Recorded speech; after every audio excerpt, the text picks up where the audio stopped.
everyone. So இந்த video ஒரு non-edited version of the video. So any mistakes இருந்துச்சுன்னா அதை கைண்ட்லி அவாய்ட் பண்ணிக்கோங்க. ஒவ்வொரு எக்ஸ்பெரிமெண்ட்டும் எப்படி பண்ணுறதுன்னு ஃபாஸ்ட்டாக 10 நிமிஷத்தில் சொல்கிறேன். என்னென்ன எழுதணும் அப்படின்றதையும் சொல்கிறேன்.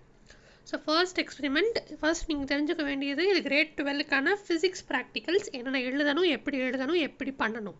ஸோ அதுக்கான ஷார்ட் மெட்டீரியல் பிடிஎஃப்பும் இருக்குது.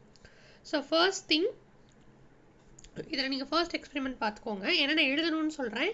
aim, apparatus, formula and explanation of the formula, circuit diagram, procedure, observation. இந்த table 2 radius of the wire கண்டுபிடிக்க வேண்டாம், அவங்களே உங்களுக்கு கொடுத்துருவாங்க. r is equal to அப்படின்னு சொல்லிட்டு அவங்களே கொடுத்துருவாங்க. ஸோ இது கண்டுபிடிக்க வேண்டாம். And then calculation and result. ஓகேங்களா, இது எல்லாமே எழுதணும். எந்த ஆர்டரில் எழுதணும் அப்படின்றத பார்த்துக்கோங்க. ஃபர்ஸ்ட் வந்து எய்ம்க்கு அப்புறம் உங்களுக்கு ஆப்வியஸாக என்ன இருக்குது, நம்மளுக்கு எய்ம்க்கு அப்புறம் apparatus required, ஃபார்முலா, சர்க்யூட் டயக்ராம்க்கு அப்புறம் அப்சர்வேஷன் எழுதணும். அப்சர்வேஷனுக்கு அப்புறம் நீங்கள் கேல்குலேஷன் போடணும். அதுக்கப்புறம் தான் ப்ரொசீஜர் அண்ட் தென் ரிசல்ட். ஞாபகம் வச்சுக்கோங்க. ஸோ இந்த எக்ஸ்பெரிமெண்ட் எல்லா ஸ்கூல்ஸ்லேயுமே எக்ஸ்பெரிமெண்டல் செட்டப் கரெக்டாக பண்ணி வச்சுருப்பாங்க. நீங்கள் தான் வந்து போய் லென்ஸ் எடுக்கிற மாதிரி இருக்கும். ஃபர்ஸ்ட் ஒனுக்கு என்ன பண்ணுறீங்க அப்படின்னா, இந்த நோன் ரெசிஸ்டன்ஸில் 1 2 3 4ன்னு 4 ரீடிங் இருக்கும். கொஷின் பேப்பரில் எனி 2 ஆர் எனி 3 தான் கொடுப்பாங்க, ஞாபகம் வச்சுக்கோங்க. ஸோ அதுக்கேற்ற மாதிரி ரெசிஸ்டன்ஸை அட்ஜஸ்ட் பண்ணிவிட்டு உங்களோட பேலன்சிங் லென்த்தை நீங்கள் வைக்கும் போது எங்கே உங்களுக்கு டிஃப்ளெக்ஷன் கிடைக்குதுன்னு பார்க்கணும். ஸோ அதில் லெஃப்ட் ஹேண்ட் சைடு இருக்குது பார்த்தீங்களா, அது எல்லாமே இங்கே நோட் பண்ணிக்கணும்.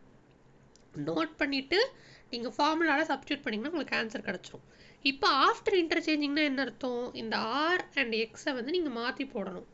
போட்டுட்டு மறுபடியும் பேலன்சிங் லென்த் எடுத்திங்கன்னா இங்கே ஒரு ட்ரிக்கு சொல்லித்தரேன். இதையும் ஆட் பண்ணிங்கன்னா மோரார்லெஸ் 100க்கு ஈக்குவலாக இருக்கும். அந்த மாதிரி பண்ணி இதை கண்டுபிடிச்சிருங்க. இது ரெண்டுக்கும் மீன் வேல்யூ கண்டுபிடிச்சிங்கன்னா கிடச்சிரும். ஸோ இதோட ஃபர்ஸ்ட் எக்ஸ்பெரிமெண்ட் வைண்ட் அப் ஆகுது. இதை தான் கேல்குலேஷனில் பண்ண போகிறீங்க. கேல்குலேஷன் கொஞ்சம் நல்லா பார்த்துக்கோங்க. Moving on to the second one, tangent galvanometer, same. aim, apparatus, formula, circuit diagram and circuit diagram ஓட explanation எல்லாமே எழுதணும். procedure, observation and calculation result எல்லாமே இங்கே இருக்குது. ஸோ இதில் என்னென்ன பண்ணணும்னு பார்த்துக்கோங்க. ஸ்ட்ரக்சர் இப்படி தான் இருக்கும். இதில் கரண்ட் வந்து உங்களுக்கு ஃபர்ஸ்ட் இந்த ஆம்பியரில் நீங்கள் 1.2 1.4 1.6 and 1.8 கொடுங்க. இதில் டிஜியில் டிஃப்ளெக்ஷன் கண்டிப்பாக தெரியும். θ1 θ2 θ3 θ4, அதாவது நீங்கள் 4 வாட்டி எடுக்க போகிறீங்க. மீன் 4 வாட்டி எடுங்க. நீங்கள் மோஸ்ட்லி ஈக்குவலாகவே போட்டால் பிரச்சனை இல்லை. 4 வாட்டி எடுக்கணுமா அப்படிலாம் கிடையாது. θ1 θ2 θ3 θ4ன்னு போட்டுட்டு 4த்துக்கும் ஒரே வேல்யூ. இப்போ செகண்ட் ஒன் பாருங்கள், 36ன்னு போட்டிங்கன்னா மீனும் 36 ஆயிரும். ஸோ அந்த மாதிரி போட்டுட்டு நீங்கள் வந்து கரண்ட் வேல்யூவால் இது பண்ணிட்டீங்கன்னா கரண்ட் வேல்யூவும் 36 டிவைட் பண்ணிங்கன்னா ஆன்சர் கிடைக்கும். அதுதான் உங்களுக்கு ஆன்சர். இதோட மீன் கண்டுபிடிச்சிருங்க, அவ்வளோதான். அப்புறம் ஜென்ரல் கேல்குலேஷன் பண்ணிங்கன்னா முடிஞ்சிச்சு. இந்த மாதிரி தான் நீங்கள் வந்து எடுக்கிற மாதிரி இருக்கும். சர்க்யூட் எல்லாமே கொடுத்தா வச்சுருப்பாங்க. ஸோ நீங்கள் எதுவும் கவலைப்பட வேணாம். ஜஸ்ட்டு ஆம்பியரை வச்சுட்டு நீங்கள் ஜஸ்ட்டு எவ்வளோ இது டிகிரி ரொட்டேட் ஆகுதுன்னு பார்த்தீங்கன்னா போதும். And moving on to next one, EMF of 2 cells. இந்த பிடிஎஃப் என்ன கொடுத்துருக்கேனோ அது எல்லாமே நீங்கள் படிச்சுக்கோங்க பெட்டர். ஓகேங்களா. இங்கே என்ன பண்ணணும் அப்படின்னு பார்த்தீங்கன்னா, ஃபர்ஸ்ட்டு L1 கண்டுபிடிக்கிறதுக்கு M1 N1 கனெக்ட் பண்ணிக்கணும். L2 கண்டுபிடிக்கிறதுக்கு M2 N2 கனெக்ட் பண்ணிக்கணும். கனெக்ட் பண்ணிவிட்டு நீங்கள் லென்த்தில் வச்சிங்கன்னா உங்களுக்கு ஒரு பேலன்சிங் லென்த் கிடைக்கும். ஸோ அதுதான் இங்கே கொடுத்துருக்க வேல்யூஸ், அதை ஞாபகம் வச்சுக்கோங்க. இதோட மீன் கண்டுபிடிச்சிட்டிங்கன்னா உங்களுக்கு ஆன்சர் ஓவர் ஆகிடும். ஸோ மோஸ்ட்லி நீங்கள் ப்ராக்டிகல்ஸ்க்கு பயப்பட வேண்டாம். எப்படி எடுக்கிறதுன்னு ஜென்ரலாக சொல்லி தருவாங்க டீச்சர்ஸ் எல்லாருமே. பட் நீங்கள் வந்து தியரி பார்ட்டில் பக்காவாக படிச்சுட்டு போயிருங்க, மாட்டிக்காதீங்க. தியரி எல்லாமே படிச்சுட்டு போயிருங்க.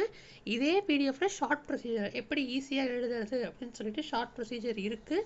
தயவு செஞ்சு இது மாதிரி பார்த்து படிச்சுட்டு போய்க்கோங்க. Next refractive index of the prism. இதில் உங்களுக்கு 3 ப்ரொசீஜர் புக்கில் கொடுத்துருப்பாங்க. 3மே எழுத வேண்டாம். இந்த 10 பாயிண்ட் எழுதுனா போதும். ஸோ இந்த இதில் என்னென்ன கொடுத்துருக்கோ அது எல்லாமே எழுதிக்கோங்க. Least count and MST values தேவையில்லை. லீஸ்ட் கவுண்ட் 1 அந்த மாதிரி எழுதினா போதும். ஆர்எல்ஸ் அவங்களே போர்டில் கொடுத்துருவாங்க. And to find the angle of prism, இந்த இதெல்லாம் படிச்சுக்கோங்க. இதுவும் படிக்கணும். 2 டேப்லெட் கூடமே படிச்சுக்கோங்க. Calculation and result.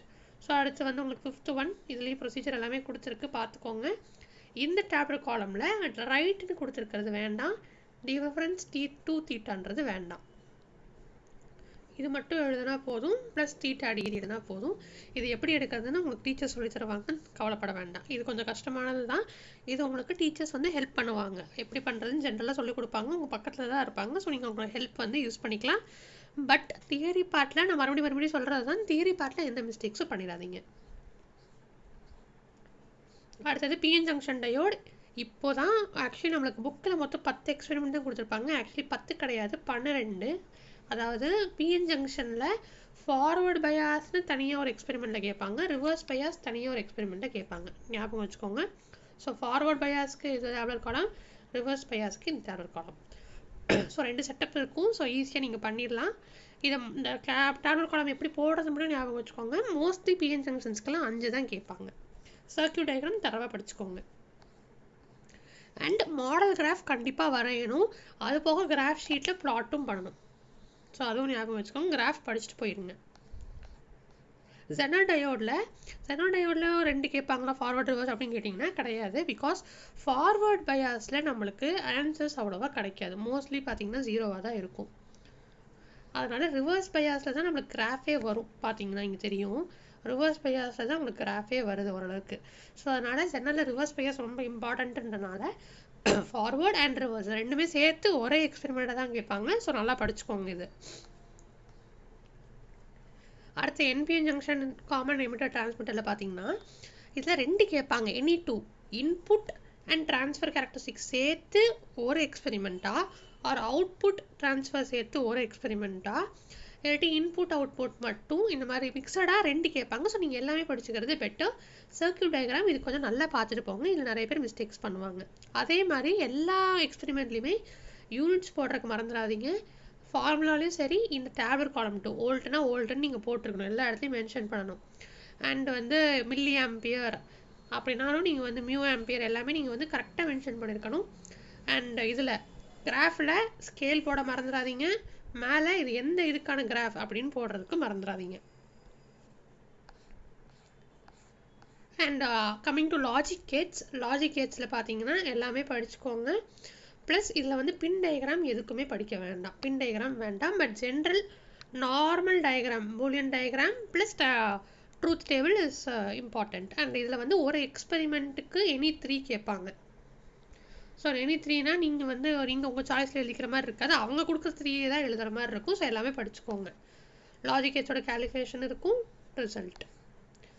And verification of De Morgan's theorem, one of the easiest questions. So இதுவுமே ஃபுல்லாக படிச்சுக்கோங்க. கால்குலேஷன் எல்லாமே படிச்சுக்கோங்க. இதோட இது முடியுது. இந்த பிடிஎஃப்கான லிங்க் வந்து உங்களுக்கு வாட்ஸ்அப் சேனலில் அவைலபிளாக இருக்கும்.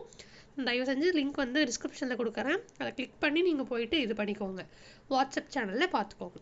தேங்க்யூ ஸோ மச் ஃபார் வாட்சிங் த வீடியோ.